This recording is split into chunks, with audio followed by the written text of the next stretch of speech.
채널 24K. 오늘은 이제 책을 좀 읽어야 되겠습니다. 그동안에 동물농장, 거의 다 읽어 나왔는데, 이러저런 시사 문제가 자꾸 겹치면서, 그래서 그쪽에 밀리다가 보니까 자꾸 이게 독서가 늦어지고 있습니다. 오늘은 이제 마지막입니다. 제 9장하고 제 10장.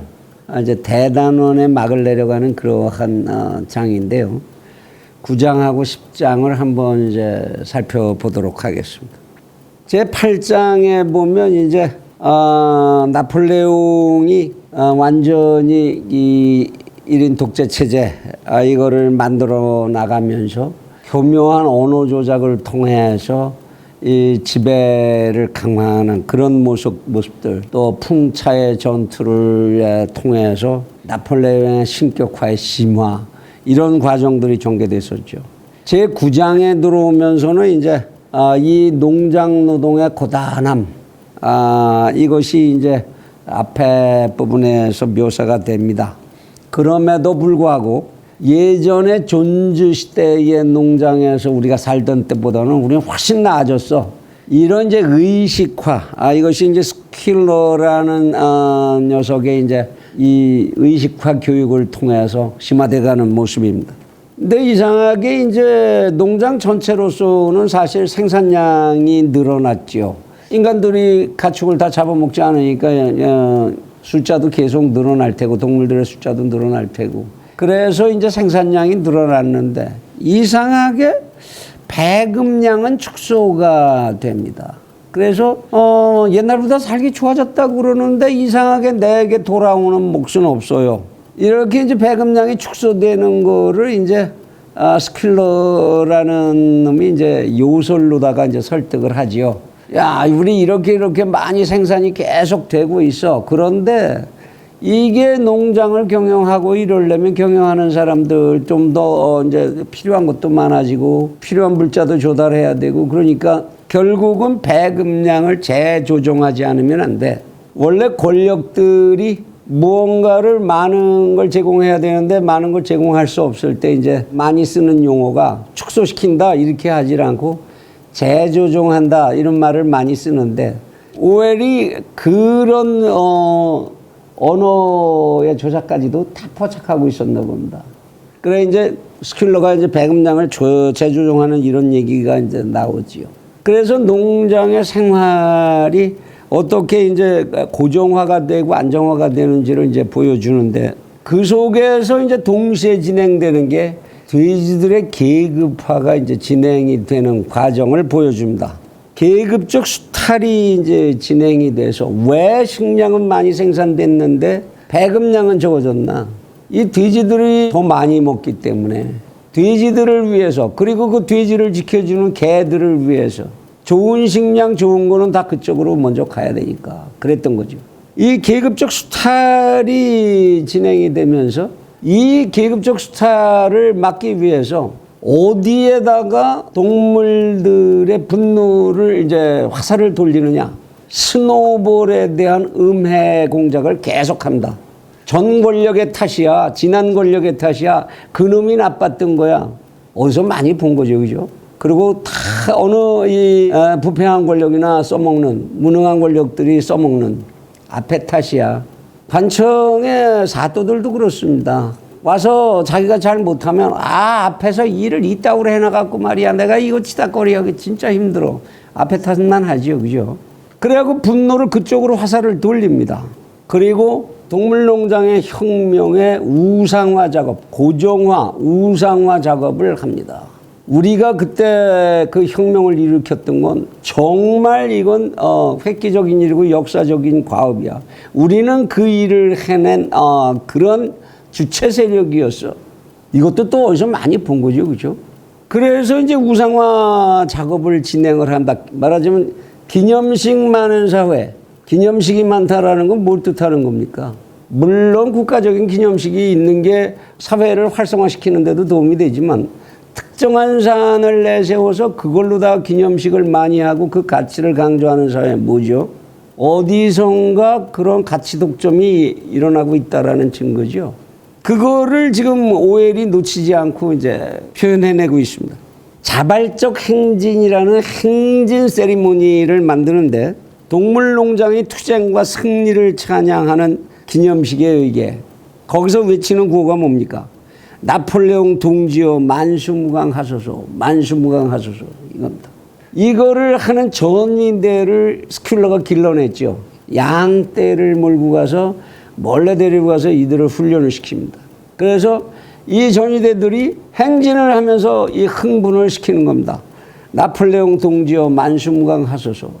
이들은 사실 속으로는 배가 고픈데 이 선동된 행사 속에서 그 흥분으로 그 배고픔을 이제 달래고 잊어버리는 거죠.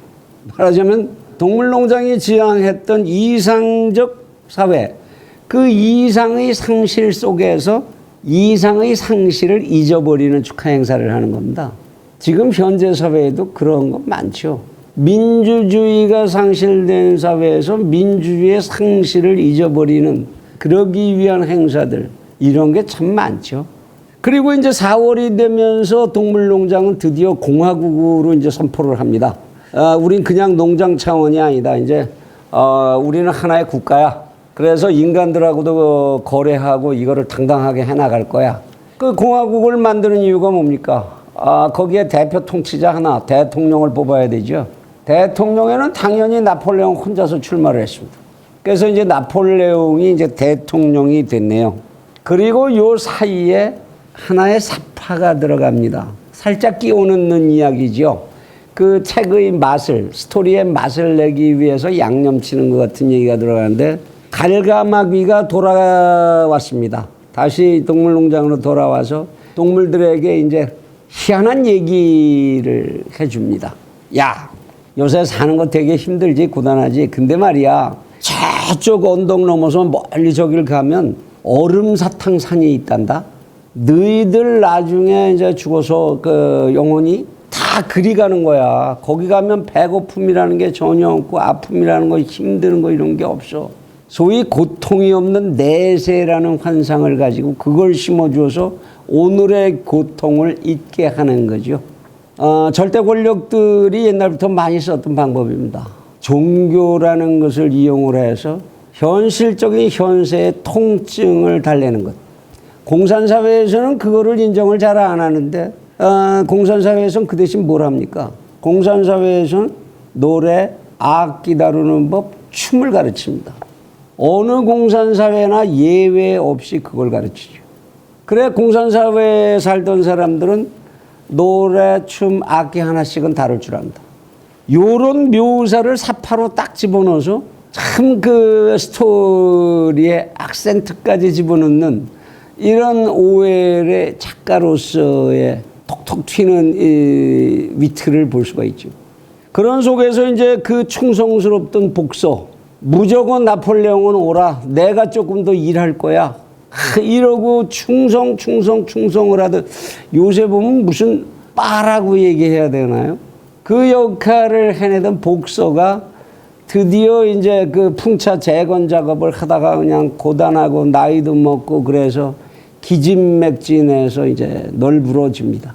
결국은 아웃되죠. 그래 이제 동료들이 갔다가 이제 안정을 시키느라고 눕혀놓고 그러니까 이제 복서가 거기서 털어놓습니다. 아, 나는 이제 너무 늙었어.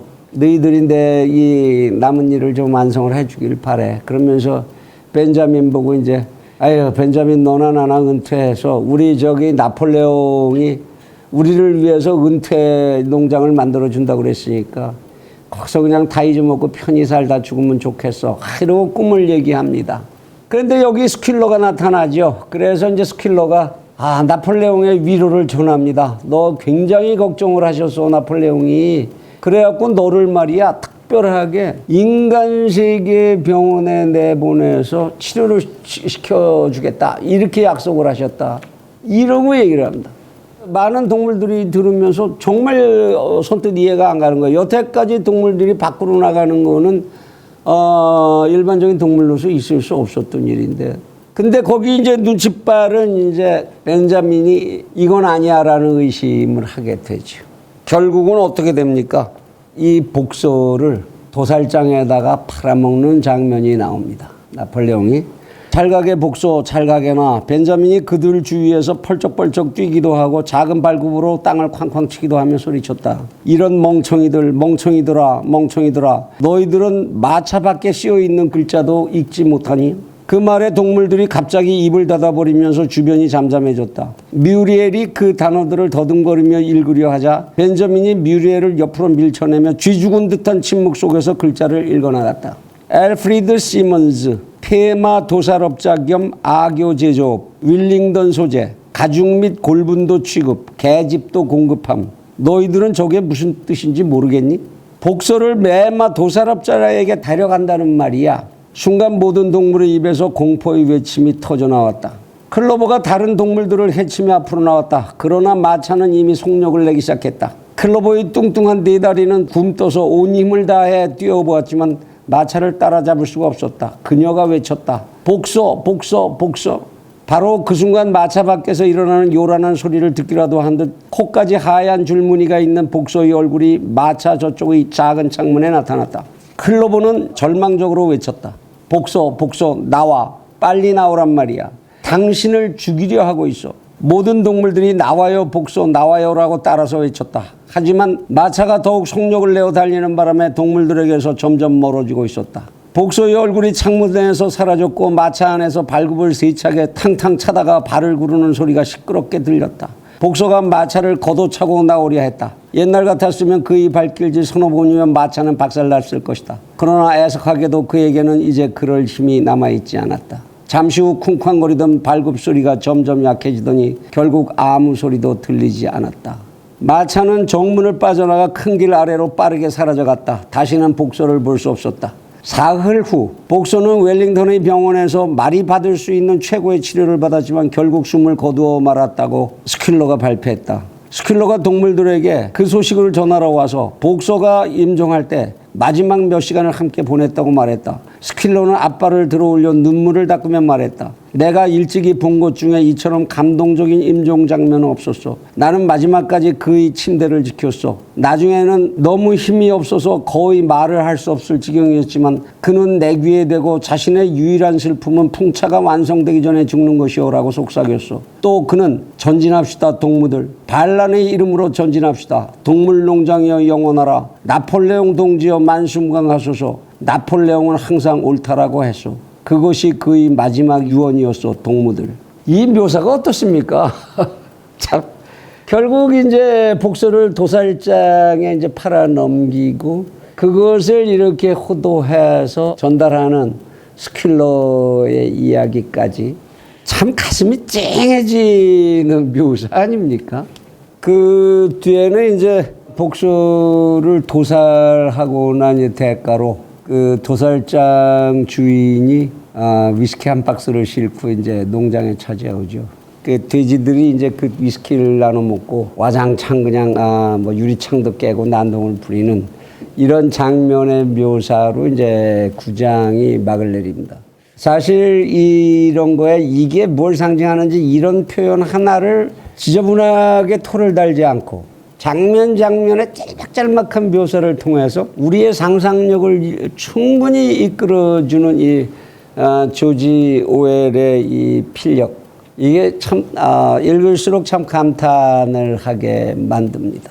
사실 이 구장에서 보여주는 이 모습은 사실상의 역사로는 이제 스탈린 독재 권력의 강화, 그 과정과 거기에 충성했던 사람들이 어떻게 아무 의미 없이 그 충성이라는 게 아무 의미 없이 희생될 뿐인지 오히려 그 희생들을 통해서 그 지배 집단들은 어떻게 자기들의 즐거움과 영광을 증가시키는지 거기에 대한 묘사라고 할 수 있습니다. 제10장에서는 이제 이야기가 전부 마무리가 됩니다. 세월이 흘러가면서 동물농장에 이제 변화가 여러 가지로 일어나지요. 애초에 이제 동물농장의 혁명이 일어났을 때 가담했던 세력들도 거의 다 죽고, 이제 뭐 늙은이들만 조금 남고, 그리고 돼지와 개의 숫자도 이제 급격하게 증가를 했습니다. 이건 뭘 뜻하나요? 수탈 구조가 그만큼 커지고 이제 확대됐다는 얘기죠. 돼지들은 이제 완전 지배계급으로 자리 잡았고, 개는 이제 예를 들자면 비밀경찰 같은 이런 조직을 뜻하는 거죠. 그리고서 이 돼지들이 이제 다른 동물들과 자기들을 차별화하기 위한 끔찍한 시도를 합니다. 뭐죠? 돼지들은 그때부터 이제 두 발로 걷기 시작하는 겁니다. 이 혁명을 할 때 최고의 구호가 네 발은 좋고 두 발은 나쁘다였는데, 이 돼지들은 두 발로 걷기 시작했죠. 그리고 자기들 찬양대를 조직을 해서 양떼를 시켜서 이 돼지들의 불만을 가지는 세력들이 나타날 때 과감히 그들을 앞세워서 찬양가를 목소리 높여서 부르게 만들면서 자기들의 계급의 특화를 고정화시켜 나간다. 우리한테는 시비 걸지 마라 이거죠. 그래서 돼지들의 두 발로 걷기가 시행이 되면 이제 양떼들이 다른 동물들이 흘기죽거리는 거 이제 막기 위해서 노래를 부르는데, 네 발은 좋고 두 발은 더 좋다라고 혁명가를 바꿔서 부르는 이런 거죠. 이런 겁니다. 인간이라고 하는 집단들이 그 교활함이 이런 거죠. 그리고 이제 혁명이 완전히 제자리로, 혁명 이전에 말하자면 메이저 영감이 이제 혁명을 선동하면서 논리를 제공하던 그 이전의 상태로 말하자면 인간적 모순을 다 가진 상태로 되돌아가는 모습을 이제 그리고 있는데요. 복서의 이제 아내였던 클로버는 글을 잘 못 읽으니까 이제 벤자민을 데리고 그 계명이 쓰여 있었던 곳에 찾아가서 그 계명을 더듬어 읽는 것으로 이제 장면을 묘사를 합니다. 마침내 클로버가 입을 열었다. 시력이 점점 나빠지고 있어요. 나는 젊었을 때도 거기에 쓰여 있는 것을 읽을 수 없었어요. 하지만 내 눈에는 저 벽이 전과 어딘지 달라 보여요. 7계명이 예전과 똑같은가요, 벤자민? 벤자민은 이런 일에 끼어들지 않겠다는 자신의 신념을 이번 한 번만 깨기로 마음먹고 벽에 쓰여 있는 것을 큰 소리로 읽어주었다. 거기에는 이제 단 한 가지 계명밖에 적혀 있지 않았다. 계명은 다음과 같았다. 모든 동물은 평등하다. 그러나 어떤 동물은 다른 동물보다 더 평등하다. 결국은 돼지들이, 지배계층들이 우린 너희하고 달라. 평등의 문제는 우리들끼리의 문제야. 너희들이 거기 끼어들 문제가 아니야 라는 얘기죠. 그리고 인간들하고 거기서 말하면 이제 인간들이라는 게 이제 처칠 이런 거로 이제 상징되는 인간들인데, 이들을 나폴레옹이 농장으로 초청을 해서 파티를 엽니다. 거기서 인간들과 함께 술을 마시면서 파티를 열면서 우리 그동안에 오해가 있었던 거 다 풀고 화해합시다. 서로 이제 양쪽 대표가 인사를 하고 그렇게 어우러져서 함께 살기로 합의를 이룹니다. 돼지들이 완전히 인간 사회로 편입하는 거지요. 이건 뭘 뜻하는 거냐? 그 이전까지 공산사회, 독재 정권을 만들었던 소비에트 러시아가 2차 대전이 일어나면서 연합군의 일원으로 편성되는 과정을 뜻합니다. 그래서 연합군이 돼서 같이 이제 독일하고 대응을 한 이 사건을 묘사하고 있는 거죠. 그리고 나서 이제 술자리가 권하고 난 다음에 또 쌈박질을 인간들하고 또 싹싹하고 난리치는 모습이 묘사가 됩니다. 뭐죠? 전쟁을 시작할 때는 연합군으로 잘 하고 나서 전쟁 끝나니까 그 다음엔 어떻게 해야 된다고요? 어느 나라 우리가 먹고 어디는 우리 거고 이거 하기 위해서 이익 다툼에서 쌈박질이 벌어지죠. 그죠? 이 장면까지 이제 묘사가 됩니다. 이렇게 해서 동물농장이 대담론의 막을 내립니다. 야, 그 끝이 너무 좀 허무하지 않냐? 뭘 뜻하는 것일까요? 혁명이라는 걸 만들어서 그 혁명성을 강조해서 거기서 혁명의 결과로 만들어진 건 뭡니까?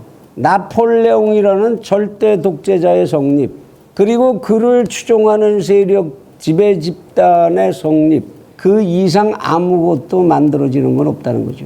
그 혁명을 완성시키기 위해서 희생했던 그 동물농장의 많은 동물들, 그는 복소이와 같이 그와 같이 헌신짝처럼 버려지고 이용될 뿐이라는 것. 그리고 혁명이라는 건 그러한 새로운 또 다른 혁명 대상들을 만들어 놓고 다 원상으로 돌아가 버린다는 거지요. 메이저 영감의 선동적인 연설은 아무 소용도 없는 것이라는 겁니다. 조지 오웰이 맨 마지막에 외치는 얘기가 들리는 것 같네요. 혁명, 그런 거 좋아하지 마라.